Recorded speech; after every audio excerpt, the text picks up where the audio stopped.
Welcome back, everybody. This is Eric and Chad here with Iraq Veteran 8888. Today, we've got another Gun Gripe episode for you. All right, this one's a doozy. All right, and we're going to pose the question, is there any more good surplus left in the world? Nah. No. Well, okay, so here's the thing. A lot of us, when we think surplus, we generally get into the territory where we're considering, surplus firearms and things like that. And when I think surplus, that's what I think of. And unfortunately, those days are pretty much have come and gone. Yeah, I'd say they're numbered. The days are numbered for the amount of surplus firearms that are left in the world. When we say surplus, we're referring to, like your Mausers, Mosins, K31s, Enfields. You get the idea. Martini Henrys, so forth, whatever. But there is still a lot of great surplus gear to be had, and in some cases surplus ammunition and things like that. Our friends at Sportsman's Guide were nice enough to send us sort of a sample pack of some of the surplus that they have in inventory in their warehouse. If you guys aren't familiar with Sportsman's Guide, they've got a lot of really cool random milsurp stuff in terms of cool gear laying around. In some cases, they even get some like really random stuff that you would never think in a million years that they would find this stuff all over the place. So Sportsman's Guide, they deal in ammunition, accessories and things, optics and what have you. But one of their really big things is military surplus. They've also got their own line of different deer stands and deer blinds and things that we've messed with over the years that work really well. But we thought we would go through some things. So to answer the question, so surplus now, I think when we think military surplus in today's environment, you're probably thinking more clothing and gear. Well, Eric and I were having this discussion a few days ago when we were talking about this video. And really, like, on the firearm side of things, people nowadays, like youngsters that are coming up and they're getting of age where they can go out and buy their first firearm, their first long gun, when they're 18. And, like, when we were young, we were like, okay, we want to get a Mosin Nagant or a surplus rifle or something because they were cheap and they were affordable. And, you could afford it as a kid working at, like, Old Navy.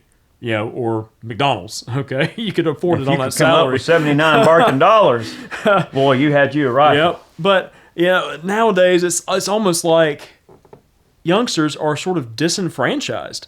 And it's just getting to the point where, like Eric mentioned, the surplus in the world, like the available surplus that can be imported from other countries and sold here in gun shops and through online outlets and things like that, as curio and relics, it's just drying up. You're not seeing as much of it as you used to. I mean, the days of the cheap surplus are really numbered, and the people nowadays are disenfranchised because the cost of entry is getting so high.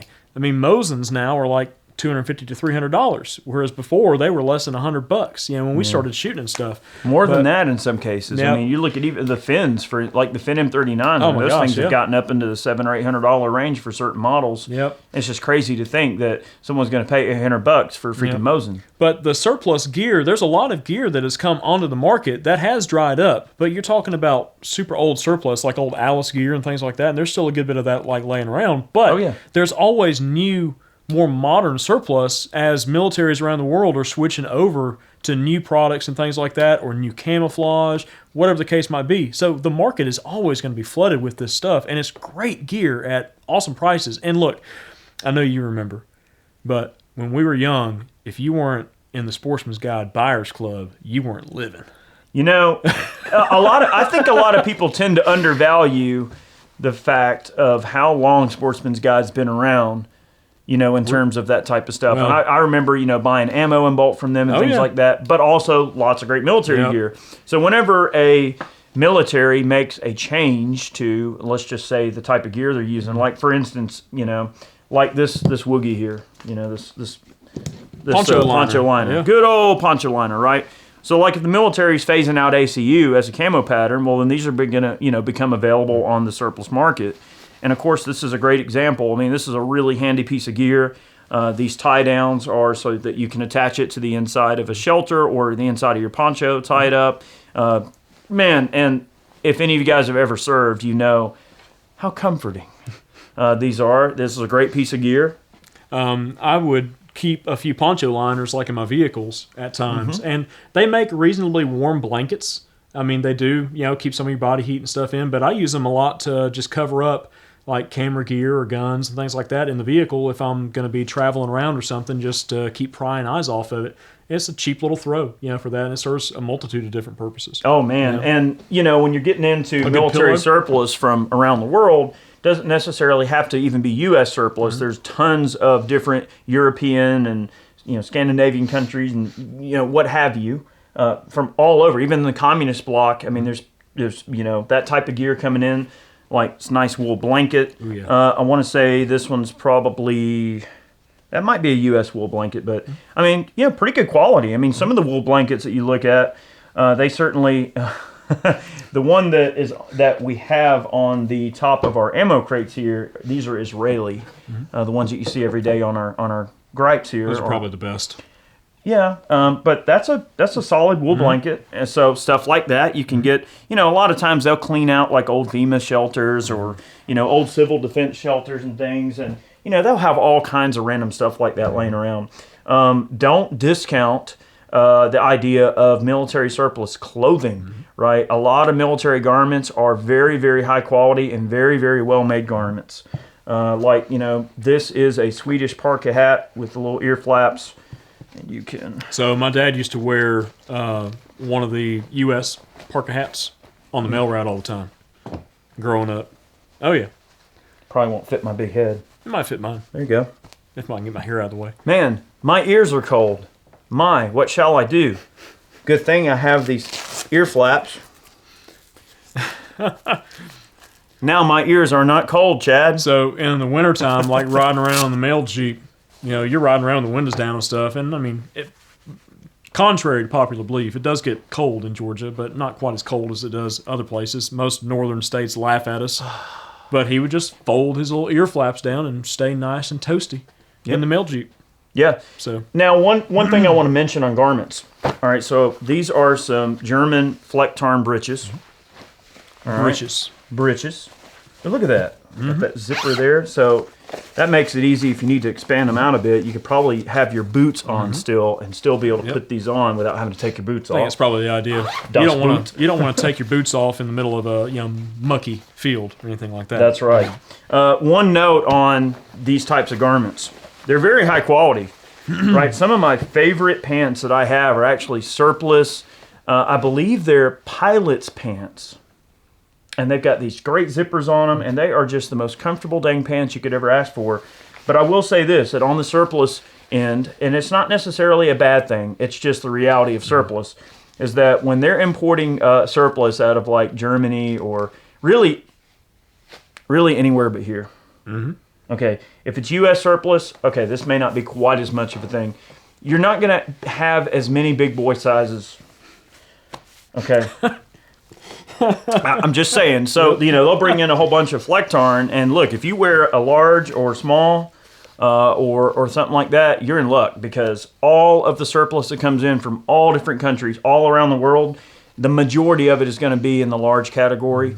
And then when you start getting to XL and 2XL, or what would be considered that type of size, those garments are going to be a little bit fewer and further in between. That's just the reality of the situation. So a lot of times, if you go on Sportsman's Guide and look at surplus garments, just make sure you're checking the sizes. And if you do find something in an XL or a 2XL, you probably want to buy it while it's available, or it ain't going to be available very long. And also, just one word of caution. These don't come in skinny jeans. They don't come in boot cut. They come in one cut. Okay. That's right. That's right. Here we've got a surplus pair of gloves. These are really nice.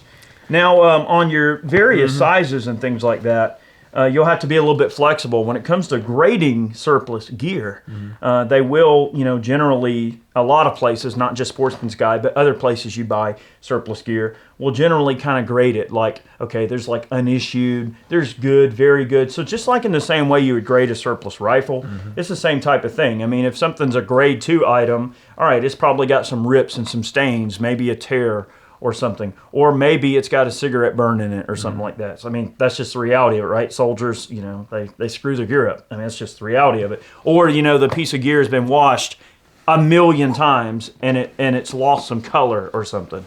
So that's perfectly All right, so These are if the glove don't fit, you must acquit.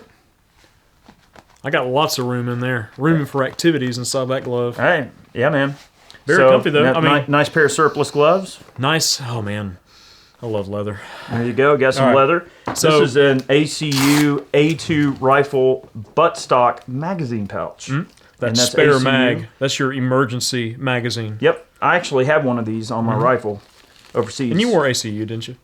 Yeah. So we were actually the first unit to be issued ACUs in 2005. Yeah. So the ones we had were those really early ones that when you move the wrong way, they go and just rip apart. Oh, no. And they were real thin, like pajamas. It was really weird. Y'all got all the prototypes. Oh, yeah. They were totally the guinea pigs on that. But got your mag pouch there for your buttstock. That's for an A2. And look, if it wasn't mentioned already, surplus gear is usually very inexpensive.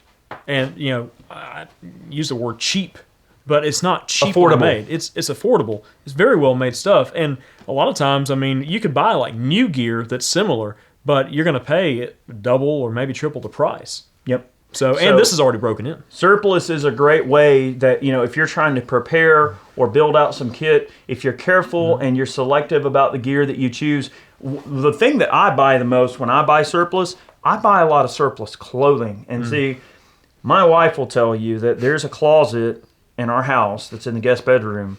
And if you open it up, it's an entire closet that's nothing but military parkas that I've bought from all around the world. Some of those parkas my subscribers have sent me. Like one guy was asking about that really nice Swedish one that I wear all the time. The Swedish stuff's kind of hard to get here. They generally don't export a lot of that stuff. So I had a viewer send me one of his Swedish parkas from when he was in the service. And I love different military parkas from all around the world because it's just cool, to show a little shout out for some of your, fellow military guys from around the world. And let's just face it, there's just some really cool stuff out there, right? So I think that on the military surplus end, the parkas and the tops and bottoms are really like the best value. And like the under layers or Under Armour and things like the base layers. Yeah, this is a base layer top. Look at that. Real nice there. That's a lot cheaper than a piece of Under Armour. A lot cheaper than Under Armour. Really cool stuff. That zips up. All right, so you don't get all chilly and cold there. Yeah, see, I've got some base layer that my son can wear now, but I mean that I've been using for a long while. So it lasts. Yeah, you guys remember when the military changed over to the silkies, the silky black base layer and more of the, I guess like now what you consider the Under Armour base layer 3.0, 4.0, the real insulated stuff. Back then, that was when those brown polypropylenes were really popular. I'm sure some of you guys that served, in the late 90s, early 2000s, remember polypropylene, the brown stuff. You look like a turd walking through the dark, whatever. But anyway, polypro's not bad, but stuff, technology improves and changes. And that's when you see like the older sleep systems start to become surplus once they upgraded to the 3-piece sleep system. So obviously all your old mummy sacks went into surplus, and you open it up and it smells like a fart from Vietnam on the inside. And that's just reality. Yeah, they're as turned in condition, and that includes every smell and stain that comes along with it. That can be gotten out. Yeah, you can wash Get yourself a steam cleaner. Anyway, kill anything in there that might be lurking. That's right. Yeah. So surplus cutlery. Now there's a lot of great options. This is an FAL bayonet, which is kind of cool. Okay. And then right here, you guys might remember when we did our bayonets of the world, we were showing off a whole bunch of different bayonets. This is a West German Victorinox multi-knife here. Okay. Multi-knife. Anyway. Very cool cutlery. Good stuff. Then here we've got a Navy knife with a marlin hook on it. Sailor's knife. A sailor's knife. That came from Sportsman's Guide. I actually purchased these when we were doing the bayonet episode. I bought these for Sportsman's Guide.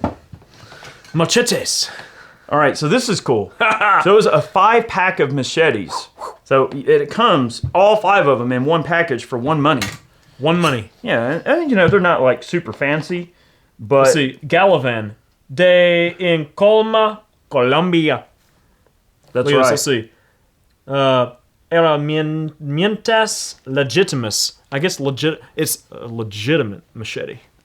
Yeah. These are not, I mean, dude, for what these things cost, it's crazy. Like, Yeah, I want to say they're like $29 for a pack of 5 or something. yep. Tres Canales, Colombia. Yeah. Just a good little bush tool, you know. It's something that maybe you want to have one of these to stick in your 4-wheeler or something, or maybe you're side by side and you're riding around, you just got to whack a limb down or something. This is a handy thing that, you know, for the price, you can put a few in different places. Heck or you can yeah. put one in each arm. Dude. And go around like a, you know, like a berserker, you know. I mean, Anyway. that's handy. I mean, look, modern machetes, like, just for example, like cold steel. I mean, you pay as much for a cold steel as you would all of these. Yeah. I mean, just something to And consider. they're not ridiculously expensive, No. but a functional piece of gear that mean- you don't have to drop a ton of money on. Heck yeah.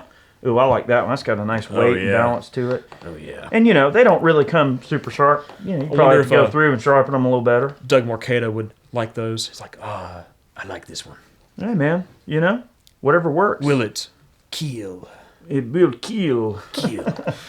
All right, good stuff. Ooh, that's a nice size there. That is a good one. This makes me think of the hockey mask. Yeah. That's more Jason. the Jason size Yeah. right there, you know. That's nice piece of cutlery. Bye. All right, All right. let's move on. Gas mask. Where'd you say this one might be from? That I don't recall, but It is a surplus gas mask of some country of origin. maybe British, judging by this webbing, the color of the webbing, maybe. And it does have the Queen's language all over it, so possibly The Queen's we, language. we could be in English speaking territory a here. nice storage pouch with extra space for your extra, like, CBRN masks or cartridges. Yep. Chemical, radiological, biological, nuclear. Now, if a nuclear bomb goes off, I'm not Yeah. sure if you're going to be completely protected. At least your face will, right? But so these gas masks are great. Sportsman's Guide sent this one out. They also have tons of different ones from many different countries, right? So you know you can get a bunch of different ones, and they all have slightly different configurations and overall size and everything. This one has a lot of adjustment to it, and just takes a standard NATO canister. So Yeah, a lot of these, when you look at the canisters, see the date. Yep, the threading will be the same on the NATO spec because, I mean, you have several NATO countries, they all use the same kind of gear, so they want a spec that can go across the board. Usually these canisters, they usually have like a 20-year shelf life or so, as long as the cartridges, are sealed. Okay, they'll usually be vacuum sealed and such, but they have a very long shelf life. And one of the things you want to look out for on surplus gas masks is the age of the rubber. Sometimes it can get a little bit dry rotted and such, depending on the storage conditions and all. But I mean, a lot of times these masks, even high quality U.S. masks, can be had for well under $100. And like modern masks, like we've shown off in other videos, like the ones from Mirror Safety and such, they can be $200 to $300 in that range, if not more, depending on the type of mask it is. But these are great. I mean, Yeah, for the there's money. a drinking tube, and that looks to be a compatible drinking tube with just a standard NATO, you know, any type of issue drinking tube. So what it is it's actually a cap that goes on your canteen with a tube, and Little straw in it. it seals the canteen, and then the straw connects into this, and you can drink. Or for some of you that have maybe been to enough colleges, you know that there other things can pass through this tube as well of the burning nature. Well, If we anyway, I digress. anyways. And then also too, you know, this bag is a very useful bag as well. So when you get into some of these gas masks and things, you got a nice rubberized bag with drainage grommets and stuff. And this is a really nice piece of gear, just in its own regard. That's not a cheap piece of gear at all. This least- would be a great drop bag. Yep. At least it wasn't cheap when it was issued, but it's cheap now.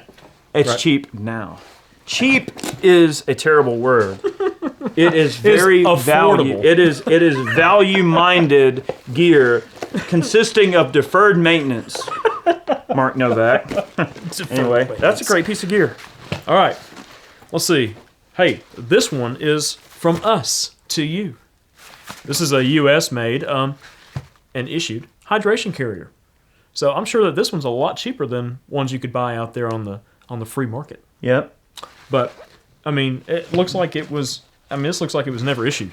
I mean, it looks brand It spanking doesn't new. look like it's ever been used. I mean, You could take your bladder and drop it in there, and it'll work with just about any type of you got some, hydration look, bladder. Molly on the outside for all your accessorize. I mean, man, look at that. Nice sturdy pouch. Shoot. Yeah. Heck That's yeah. a good quality piece of gear there. All right. Now this was in the goodie box. Now this is just that's not surplus, no, is it? That's not. Sorry, we'll be seeing I didn't you. mean to grab that.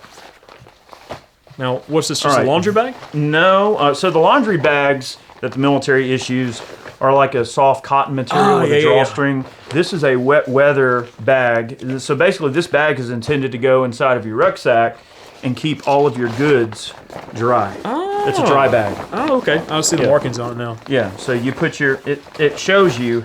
The diagram on there shows you how to use it. Oh, it shows you how to fold it and So you tie basically, it. you fold it around and you wrap it over, Cool. and then you tie it around. Neat. So no drawstrings, and that's good for keeping your stuff dry.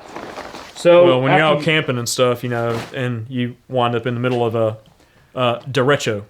Mm-hmm. Okay. Yeah, You so- might want that. and that's a good way to keep your gear dry on the cheap. You know, those little bags are super affordable.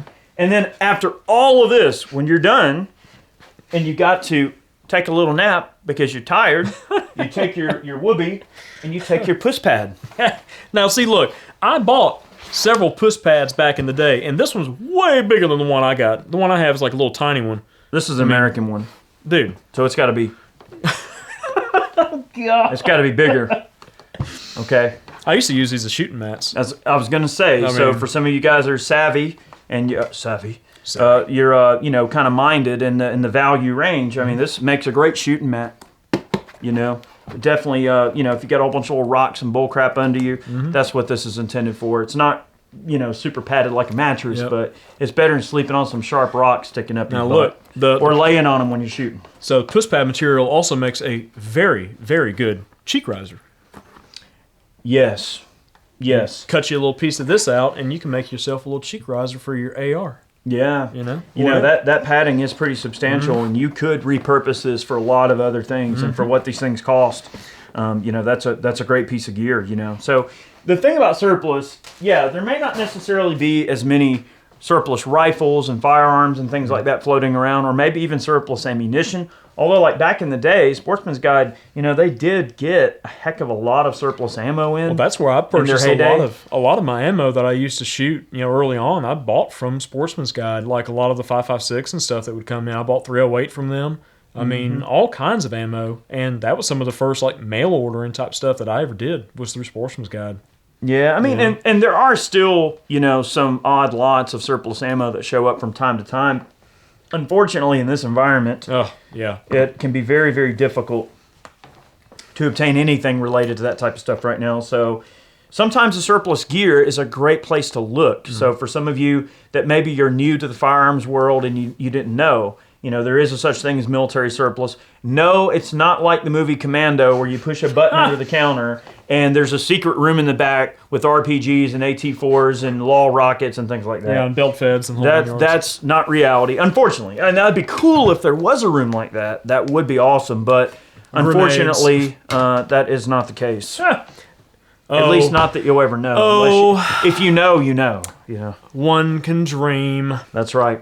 But I want to make this video. This isn't all the gear, but this just to sort of give you some ideas of the type of surplus gear that's out there. There is much more than what we showed off. This is just kind of scratching the surface. But basically, you can break it down into support gear, cutlery, clothing. A lot of times, these surplus outlets will end up having like surplus boots. Dude. Oh, yeah. All right, when the Afghanistan war wound down, and they were flocking those Danner combat hikers for like $35 a pair for U.S.-made Danner combat hikers, like really good, high-quality boots made by. Danner makes really good boots. Made by Danner, paid by the U.S. taxpayer. Oh yeah, the taxpayers paid no telling how much money for those boots. And like, man, now granted, obviously, as I said, certain sizes a little bit hard to get. But if you could find your size, and you got you one heck of a pair of boots, you know. So don't discount this type of stuff. I mean, you can really, get yourself outfitted pretty well with some surplus gear. And it doesn't even necessarily have to be the type of thing where you're a gun person or a prepper or something like that. If you got on there and bought some of those whoobies, the poncho liners, you can put those in your vehicle just to have an extra blanket. You never know if you're stranded somewhere, you need to keep warm, or someone's in shock, you need to keep them warm. So there's lots of reasons you need extra blankets laying around. I like the wool blankets as well because if, let's say you've got some gear in your vehicle you want to cover up or something, all right, if you're going to cover it up with a whoopie that's camo, someone might go, okay, they see a camo whoopie, they may put two and two together and think, all right, this is a gun person that has this, right? Nice thing about a wool blanket is it's kind of a static and neutral thing to cover something up with. It is. And I know people are going to think I'm crazy, but no, really. But if you go to like the Goodwill shops and stuff, and they wind up having, something like Granny Gertrude blanket, like some ugly quilts with the ugly floral patterns on it or something like that. Hey, be careful. That ugly quilt might be very, very expensive. Oh, I'm not doubting that it's not a warm quilt, but you get some like ugly Granny Gertrude looking, freaking quilt laying around in a Goodwill store or something, buy it. And that's great to cover your gear up in your vehicle. You could have gun cases or something, and someone's going to walk by and just see a granny quilt and not think any, kind of the gray man thing, too, is something to kind of think about. Now, if they see the granny quilt, like your Porsche 911 or something like that, they might put two and two together. Maybe Granny likes to go fast. Maybe Granny likes to go she real likes to fast. knit during the week and then, take a joyride on the weekends. Eric, you don't knit a quilt. Crochet? No, you don't. Quilt? No. What do? You quilt a quilt. Oh my God. Okay. Well, anyway, guys, thanks so much for tuning in to today's video. We hope you enjoyed this look at some of the surplus. There is some, still some good surplus to be found out there. It is out there. It's available. It's priced very, very fairly. So check some of it out. You might find something that you can make use of around your home or in your preparation kit or around the gun range or whatever. So definitely want to take a moment to thank all of our Patreon supporters, those of you who purchase man cans, those of you who purchase t-shirts over on Ballistic Ink. If you love the videos and you wish to support us, those are the most direct ways you can do so. So go check yourself out some surplus, and we'll see you soon. See you guys.